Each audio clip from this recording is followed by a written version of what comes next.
America और Iran के बीच गहराए इस भीषण संकट ने पूरी दुनिया को हिलाकर रख दिया है। अमेरिका की बमबारी और हॉर्मुज नाकाबंदी के बावजूद ईरान ने ट्रंप के सुपर प्लान को फेल कर दिया है, क्योंकि ईरान के सुप्रीम लीडर मुज्तबा खामेनेई ने डोनाल्ड ट्रंप का चक्रव्यूह भेद दिया है।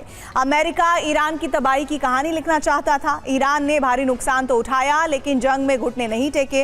आखिर वो कौन से अचूक हथियार थे जिन्होंने ईरान को थामे रखा? इस रिपोर्ट में देखिए। ईरानी शैडो फ्लीट के टैंकर समंदर में अपनी लोकेशन छिपाने के लिए कई तरीकों का इस्तेमाल करते हैं, जिसमें टॉप पर है AIS बंद करना। दरअसल जहाजों में एक AIS यानी ऑटोमेटिक आइडेंटिफिकेशन सिस्टम लगा होता है। ये सिस्टम जहाज की सही लोकेशन बताता है ताकि इसे आसानी से ट्रैक किया जा सके।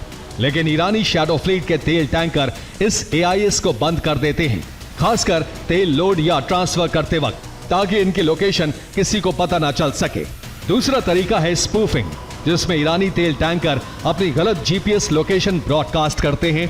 ये जहाज ईरान में तेल भर रहा होता है, लेकिन सिग्नल किसी दूसरे हिस्से में दिखता है। तीसरा तरीका है फ्लैग हॉपिंग। इसका इस्तेमाल जहाज समंदर में सफर के दौरान करते हैं।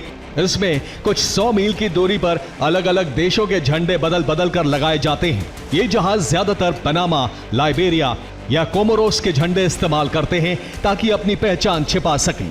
चौथा तरीका है शिप टू शिप ट्रांसफर। इसमें शैडो फ्लीट के टैंकर गहरे समुद्र में दूसरे जहाज के पास जाते हैं।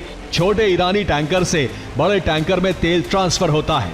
ईरानी तेल दूसरे देश के तेल से मिक्स किया जाता है ताकि कागजों पर इसे उसी देश के नाम से बेचा जा सके। ईरानी तेल टैंकर खर्क द्वीप से तेल लेकर चीन भेजे जाते थे, जो खर्क के बाद फारस की खाड़ी से होते हुए स्ट्रेट ऑफ हॉर्मुज पहुंचते थे। इससे आगे ओमान की खाड़ी और अरब सागर से होते हुए हिंद महासागर में जा पहुंचते थे। वहां से मलक्का स्ट्रेट पार करके मलेशिया के पास तक जहाज पहुंचते थे। मलेशिया के जोहर समुद्री क्षेत्र में ईरानी टैंकर से ऑयल शिफ्टिंग होती है, जहां से चीन के टैंकर में तेल शिफ्ट किया जाता था, जिस पर इंडोनेशिया या फिर मलेशिया का फ्लैग लगाया जाता था। यहीं से शैडो फ्लीट को साउथ चाइना सी से चीनी पोर्ट तक पहुंचाया जाता था। फिर शेनज़ेन पोर्ट पर तेल उतारा जाता था।